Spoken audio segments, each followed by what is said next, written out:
My great-grandfather was known as Eddie the Strong Man. I should have done that. I should have told the punchline. Yeah. And he fled Kovna. So I'm Lithuanian Jew. He fled Kovna having murdered a pogrom policeman like a Cossack. He killed him.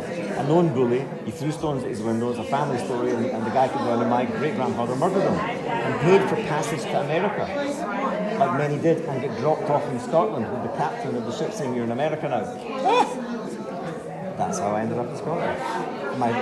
And then my grandfather met his wife in Glasgow. She was also from Lithuania, had a bunch of kids, of which were 7, of which my grandfather was one of those 7. He started a printing business, and my grandmother was a total socialist, left-wing, massive socialist. That happened a lot with Jews that came from abroad. Her son, my father, became a Tory Conservative councillor, politician, right-wing, the other way. He showed his mother.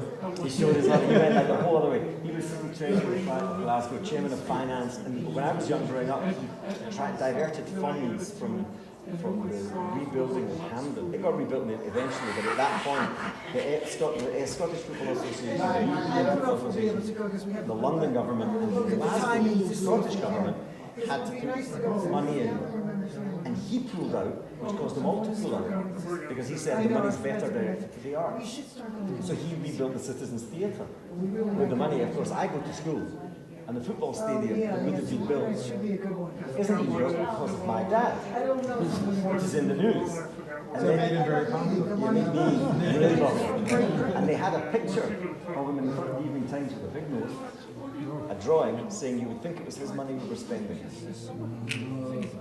There you go. So that was the interesting part. So he went, that's a big time. Much anti-Semitism There, well, to be honest with you, there wasn't, in politics there was. My dad did very well to circumvent that to a large extent. There was a lot of pressure from that. He became quite a cunning politician because I think of the pressures of that. But there wasn't so much in the street because of that. We're not many Jews in Scotland. There was not really much anti-Semitism. There is now.